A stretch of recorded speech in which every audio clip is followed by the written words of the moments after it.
Shalom saudara-saudara sekalian yang kekasih, jumpa lagi di podcast One Voice. Kini ku tahu di channel YouTube GBI BPD Surabaya. Jadi sekali lagi jangan lupa subscribe dan share segala sesuatu yang ada di dalam channel ini. Hari ini kita kembali lagi di episode yang ketiga. Kita akan membahas tentang teologi kemakmuran. Ini sudah ada dua narasumber. Yang pertama, Shalom, selamat pagi. Shalom. Bapak Pendeta Daniel Yanuar Tanujaya selaku Ketua GBI BPD Surabaya. Dan yang kedua ada Bapak Pendeta Ronald Daniel, Sekretaris Umum GBI BPD Surabaya. Shalom Pak Ronald, shalom Pak Daniel. Sehat-sehat semuanya? Sehat. Yes. Ya sehat dan kita juga makmur semua. Berkat Tuhan limpah, penyertaan Tuhan limpah. Ngomong-ngomong soal makmur, kita hari ini kita akan membahas soal teologi kemakmuran. Ini kan sering banget kita dengar, tetapi juga sering mendapatkan sebuah salah kaprah, salah penangkapan. Nah, hari ini kita akan sama-sama kupas dan bahas tipis-tipis supaya kita bisa mengerti sebenarnya apa sih teologi kemakmuran. Salah atau benar, harusnya yang benar seperti apa gitu kan, pengajaran seperti apa. Nah mungkin dimulai dari pertanyaan yang sangat basic Pak Daniel dan Pak Ronald, yaitu tentang teologi kemakmuran ini apa sih yang dimaksud? Ya tentang definisinya, terus apa yang diajarkan, mungkin bisa dijelaskan lebih detail lagi supaya kita semua bisa mengerti tentang ini dan pendengar bisa mengerti tentang ini. Mari silakan Pak Daniel Yanuar terlebih dahulu. Basic aja, yang paling basic ya. Dari namanya kita kira-kira sudah bisa mencium baunya gitu. Bahwa ya ini kalau dalam bahasa Inggris kan seringkali dibilang prosperity theology. Prosperity theology. Karena ini kan kalau sudah teologi kan ya ranahnya kepada sesuatu yang diajarkan agar kemudian itu menjadi sebuah lifestyle atau gaya hidup. Ya, jadi kayak apa teologi kita, ujung-ujungnya nanti seperti itu gaya hidup kita. Ya. Nah,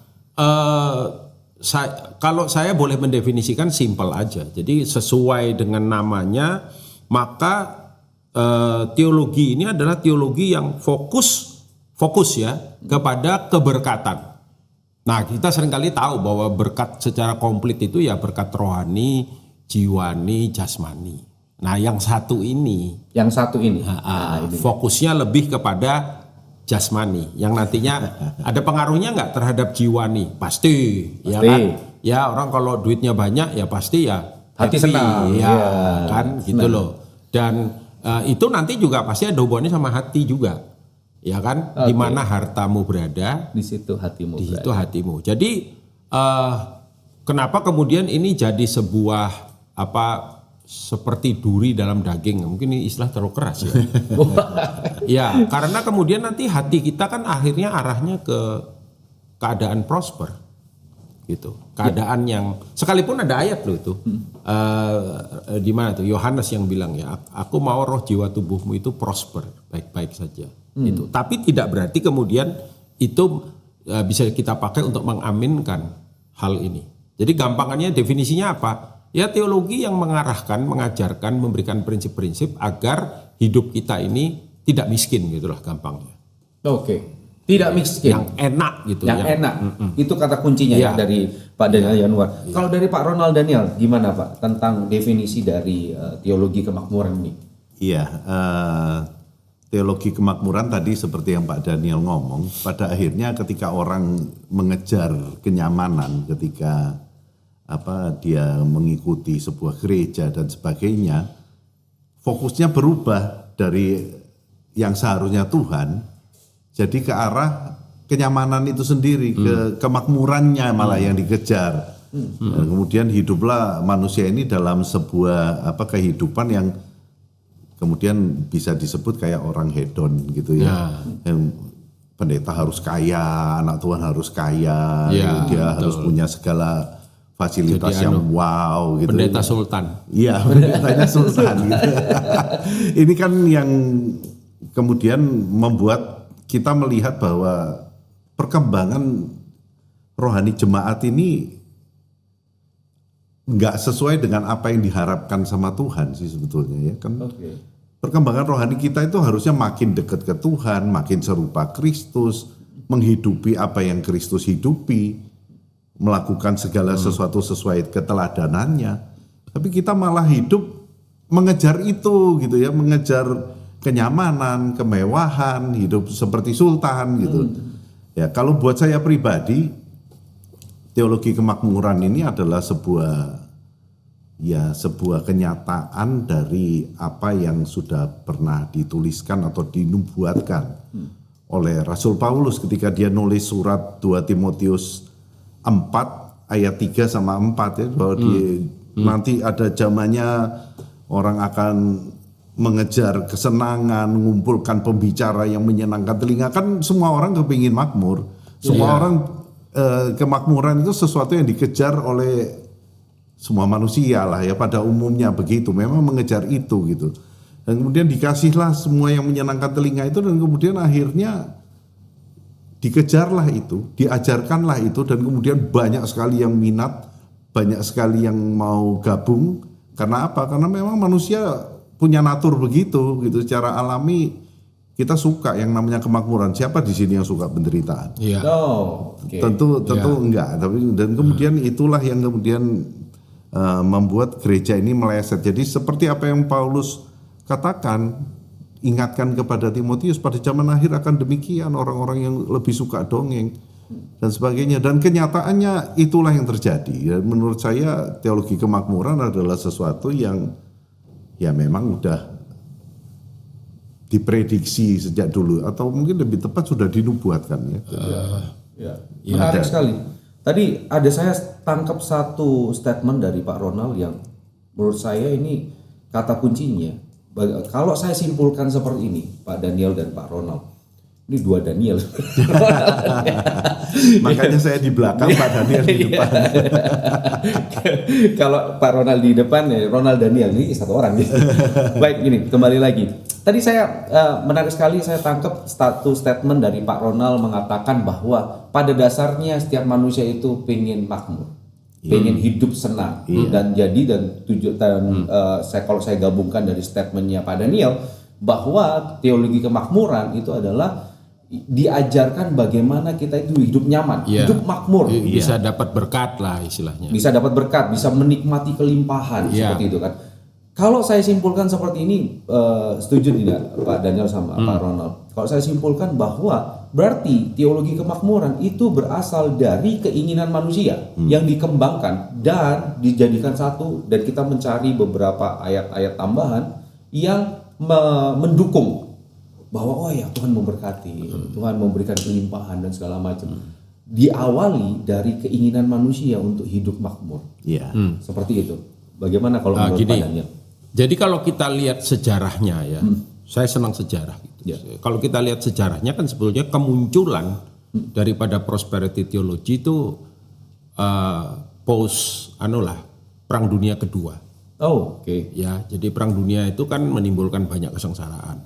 Ya, dan juga post daripada kegerakan Pentakosta mungkin ya, yang kita opa saya itu ada di gereja Pentakosta, dan ketika saya kecil saya punya bayangan-bayangan tentang yang namanya gereja Pentakosta ya, yang sebetulnya basically kan kalau kita lihat sejarahnya itu berisi orang-orang yang very limited lah ya. Maksudnya limited bukan jumlahnya limited enggak, tapi keberadaannya mereka itu kan sangat sederhana ya, sangat terbatas. Orang-orang yang datang dari kalangan mid low mungkin. Ya kan, jadi sepertinya ini merupakan sebuah pendulum yang bergerak ke arah sebaliknya dari penderitaan, ya kan.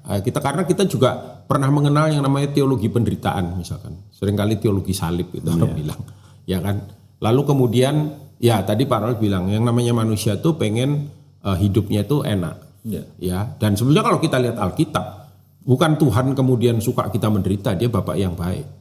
Dia pengen juga hidup kita terberkati, ya, ada dalam kecukupan. Makanya salah satu nama Allah itu kan Jehovah Jireh, ya, Allah yang mencukupi. Jadi tidak berarti kalau kami ngomong begini, kami ini anti semua kemapanan. Tidak, gitu.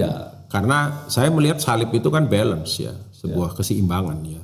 Nah, tetapi kemudian karena ini merupakan sebuah reaksi ya dari satu keadaan yang tadinya begitu menderita, tertekan, parah ya, kurang, harus ngemis dan lain sebagainya. Akhirnya memang ini jadi sebuah antitesis ya. Iya, antitesis yang kemudian akhirnya penekanannya memang semua diukur, semua ada bentuk aspek hidupnya akhirnya diukur dengan kemewahan misalkan. Ya kan, kamu kalau dari dulu misalkan saya dulu pernah ngalami ya. Saya kan ada di kegerakan ini lahirnya secara rohani ya. Jadi kadang-kadang kan kita kalau ngobrol, sudah 5 tahun mobilnya nggak ganti-ganti. Kayaknya kita tuh mobil ganti itu kita terus kayak hidup di bawah kutuk gitu. Kalau ngomong kasar, ini kalau ngomong mobilnya tetap mobil baru. Kamu pakai arloji apa ya gitu. Waduh, dari dulu kesiannya kamu ya. Nggak diberkati kamu gitu. Nah, memang kan sikap-sikap yang kayak begini yang kemudian kurang baik atau tidak baik ya kalau kita lihat gitu. Jadi nah kita lihat sejarahnya itu ini seperti antitesis itu tadi. Kemudian memang ditambah dengan sifat manusia yang memang suka yang enak, lebih suka mana kita menikmati semua berkat yang ada daripada misalkan menderita untuk Kristus. Nah jujur meskipun jarang saya terima ada orang yang sangat tulus berkata saya rela untuk menderita. Tidak terlalu banyak lah, sekalipun bukan berarti itu tidak ada, ya kan gitu loh. Tapi orang tuh jadi kecenderungannya lebih memilih untuk enak daripada nggak enak. Karena itu ini yang memotivasi kemudian populernya ajaran ini. Tapi kalau tadi dia bilang itu berarti munculnya dari keinginan manusia, ada benarnya juga. Ya, sekalipun mungkin pada awalnya hamba-hamba Tuhan ini menemukan kebenaran dalam firman Tuhan bahwa Tuhan menghendaki hamba-hambanya diberkati misalkan. Tuhan menghendaki umatnya terpelihara. Ada ayat-ayatnya memang untuk hal itu. Ya kan? Cuman kemudian ketika itu mulai dieksplor, diajarkan, begitu orang sudah rasa enak, enggak mau lagi kemudian hidupnya itu mengalami tantangan, masalah, penderitaan. Nah itu kemudian dianggap sebagai bentuk bahwa kamu tidak dalam perkenanan. Padahal kan tidak demikian. Berarti kalau seperti itu, ini benar nggak? Mungkin nanti Pak Ronald bisa jawab dari statement saya seperti ini, statement dan juga sebuah pertanyaan juga. Berarti orang-orang yang hidup di dalam pengajaran teologi kemakmuran ini memandang penderitaan itu adalah dalam tanda kutip kutuk atau tidak diperkenan Allah. Bagaimana sudut pandang dari teologi kemakmuran melihat penderitaan? Kan ada sebagian mengajarkan bahwa penderitaan itu adalah cara Allah untuk memurnikan kita. Apakah ada faktor itu juga atau benar-benar literally kayak tadi Pak Daniel bilang bahwa wah kalau taraf hidupmu tidak naik berarti Tuhan tidak bekerja dalam hidupmu. Seperti apa Pak Ronald? Iya, memang cukup banyak orang-orang yang kemudian ya berpikir secara dangkal ya, dan bahkan mengajarkan bahwa kalau orang itu hidupnya sukar, sulit atau dalam penderitaan, maka dia tidak berkenan di hadapan Tuhan, dia masih ada di bawah kutuk. Padahal ya tadi seperti yang sampaikan, Tuhan memakai penderitaan untuk mendidik anak-anaknya. Ya itu bisa. Ya, itu kenyataan yang dialami oleh banyak tokoh Alkitab. Abraham sekalipun kaya ngalami banyak penderitaan. Yakub sekalipun dia sangat diberkati, bahkan salah satu anaknya Yusuf jadi Perdana Menteri di Mesir, tapi dia bilang kebanggaannya penderitaan, kesusahan gitu ya. Jadi kita juga lihat bagaimana Daud dididik supaya jadi raja, itu dia bagaimana dia dididik lewat penderitaan. Musa dididik lewat penderitaan juga sebelum dia dijadikan pemimpin yang begitu luar biasa, tapi itu pun juga dia nggak masuk tanah Kanaan loh ya. Jadi ini hal-hal yang harusnya bisa membuat balance. Bukan Allah memang kepingin kita hidup dalam kecukupan. Dia janji dia Bapak yang baik. Nggak ada Bapak yang pingin anaknya menderita. Gitu. Tetapi bagaimana kita juga sebagai Bapak ya, saya sama Pak Daniel His juga sudah Bapak. kita kan tahu juga bahwa anak kita ini kadang-kadang perlu didisiplin, Iya, gitu iya. ya. Supaya dia ngalami penderitaan supaya dia jadi orang yang lebih baik, jadi orang yang lebih berguna. Iya. Allah Bapa juga kayak gitu. Jadi kalau ajarannya bahwa seolah-olah hidup yang mulus semua, nyaman semua itu ada dalam perkenanan Bapa. Jangan-jangan kamu malah bukan anaknya. Terlalu dangkal berarti ya, terlalu dangkal Iya. jika mengartikan bahwa penderitaan hidup seseorang, ketidakmakmuran seseorang itu adalah bentuk Allah tidak berkenan. Tidak berkenan. Atau apalagi dikutuk gitu ya. Itu Sangat dangkal sekali. Makanya seringkali kan ketika misalkan terjadi sesuatu yang let's say ya nggak enak lah ya. Kalau dulu orang-orang atau lebih tepatnya gini, kita orang-orang yang ada dalam pola pikir ini selalu berpikirnya kan ini jangan-jangan aku ada salah ini. Nah, itu dia. Iya, aku ada dosa apa ya? Perpuluhan mana yang belum dibayar? Mau tahu soal perpuluhan? Lihat di episode 1. Episode 1 perpuluhan. Nah makanya ini teologi ini juga yang kemudian menjadikan misalkan gini, orang mempertanyakan soal perpuluhan. Iya. Ya kan? Iya. Nah, anyway, kalau kita balik ke sini, maka misalkan kayak gini nih, misalkan orang menderita sakit misalkan. Ya kan?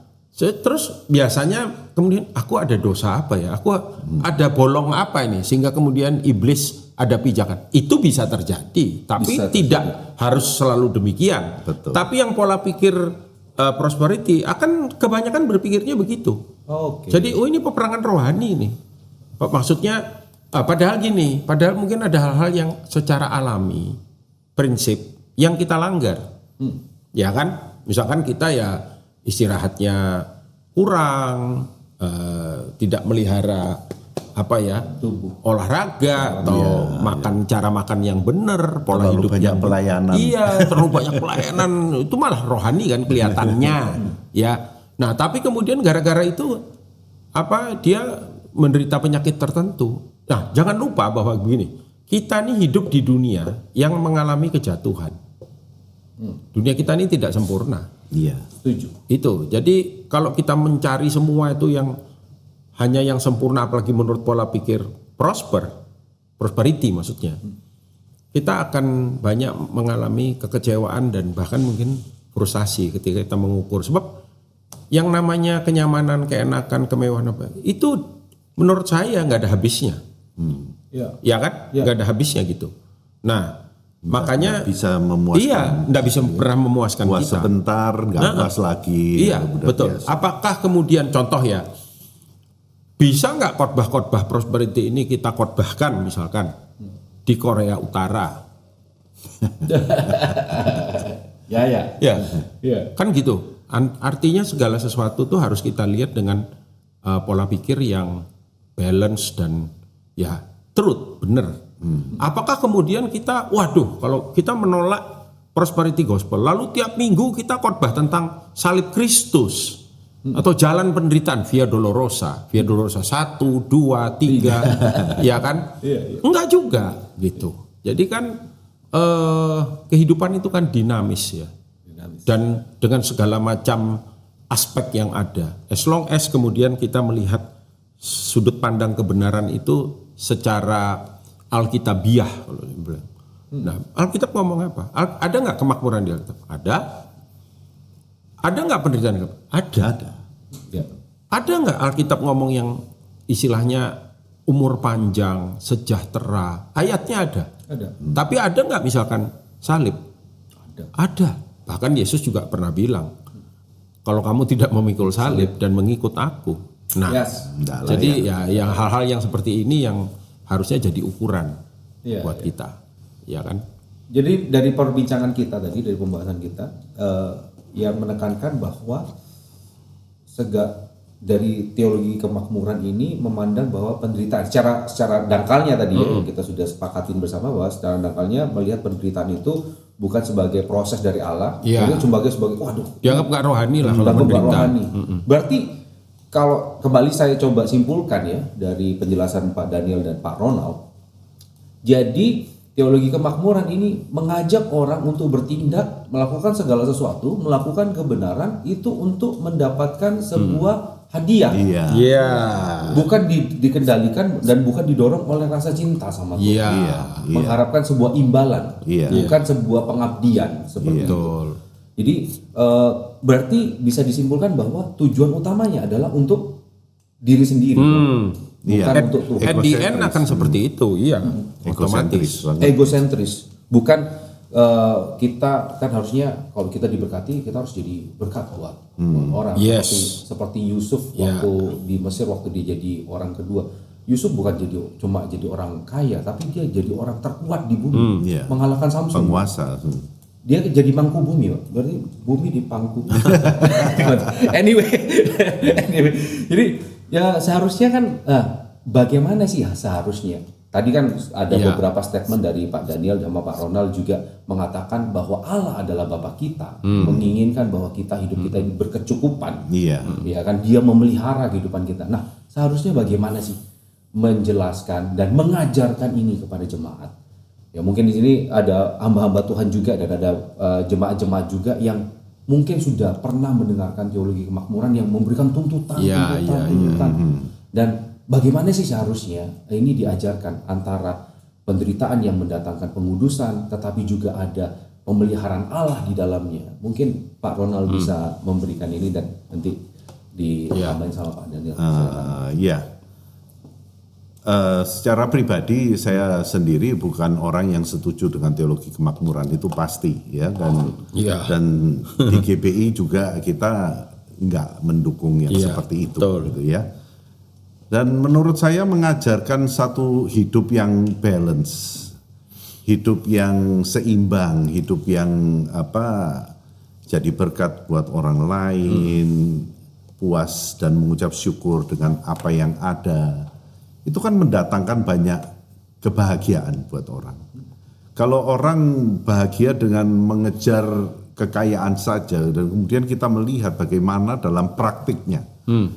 Beberapa orang kalau datang ke gereja mungkin dia jadi sinterklas, dia jadi orang yang kelihatan murah hati, memamerkan kekayaan dan sebagainya, suka nyumbang gereja dan kasih orang lain yang kelihatannya rohani banget. Tetapi dalam pekerjaannya sehari-hari dia adalah seorang penguasa yang menindas bawahan, menindas karyawan, dan kemudian melakukan hal-hal yang nggak patut dilakukan oleh seorang percaya, karena mentang-mentang pegawainya kan toh bukan anggota gerejanya gitu ya, apalagi dari kepercayaan yang berbeda. Ya. Kemudian dia mengejar hal-hal itu cuman supaya dia disebut dia orang yang diberkati. Ini hal-hal yang jadi ekses dari sebuah pengajaran yang kayaknya hanya mengejar sebuah kelimpahan, kemakmuran, kenyamanan hidup. Jadi baiklah kita mengajarkan sesuatu yang benar-benar balance. Gimana kita menjaga keseimbangan itu dengan baik. Kalau Tuhan itu percayakan kepada kita kekayaan, belum tentu kaya itu diberkati loh ya. Maksudnya bukan satu-satunya ukuran. Iya. Kalau Tuhan percayakan kita kekayaan, tentu dengan maksud dan satu kepercayaan yang diberikan itu adalah supaya kita memakai kekayaan itu untuk kebaikan bersama. Jadi berkat untuk orang lain. Tetapi kalau ketika kekayaan itu jadi sesuatu yang mengikat kita dan membuat kita jadi orang yang sombong, pingin dihargai lebih, pingin dapat kedudukan lebih tinggi daripada orang lain, saya jujur aja meragukan bahwa itu berkat dari Tuhan. Karena Bapa yang baik itu pasti akan kasih sesuatu yang baik untuk anaknya, betul ya? Ya. Ya, misalnya Hizkia punya anak nih masih kecil, mau kasih dia uang 10 juta, kamu pakai, kamu tanggung jawab sendiri. Enggak bisa kan. Dia Oreo semua nanti. Nanti kacau yang terjadi. Kan kacau itu enggak bijaksana. Bapak kita juga begitu sama kita. Kalau kita memang orang kalau diberi kekayaan justru merusak kita, dia enggak akan beri itu gitu. Dia kasih sesuatu yang lain, mungkin hikmat, kemampuan karunia untuk menasihati, untuk memotivasi orang, encourage orang lain untuk maju. Itu saya pikir itu juga karunia-karunia kekayaan yang Tuhan beri kepada kita. Ini perlu kita ngajarkan hal-hal ini kepada jemaat bahwa jangan kejar hanya harta duniawi, kenyamanan, fasilitas, status sosial, itu nggak penting banget. Gitu. Ya, betul. Karena yang paling penting adalah bagaimana kamu menghidupi hidupmu jadi berkat bagi orang lain. Betul. Itulah hidup yang diberkati, itulah makmur di hadapan Tuhan. Wah, bagus sekali. Berarti berkat dari yang Tuhan berikan itu sifatnya holistik. Ya. Berarti bukan cuma sekedar secara jasmani, Betul. tetapi secara jiwa kita juga dipuaskan. Kita maksudnya berpusat pada sumber berkat dan juga secara aksi juga, secara aplikasi kita juga akhirnya menjadi berkat bagi orang lain. Betul, Sehingga betul. Tuhan bisa dirasakan pada Iya. orang lain melalui kehidupan kita. Karena kita ini hidup ini kan untuk kemuliaan Tuhan, bukan Nah, untuk itu dia. kemuliaan diri kita sendiri. Itu akan selalu jadi fokus utama dari kehidupan seorang yang percaya sungguh-sungguh pada Tuhan. Orang-orang beriman, hidupnya untuk kemuliaan Tuhan, bukan untuk kemuliaan diri kita sendiri. Wonderful Pak Ronald. Mungkin dari Pak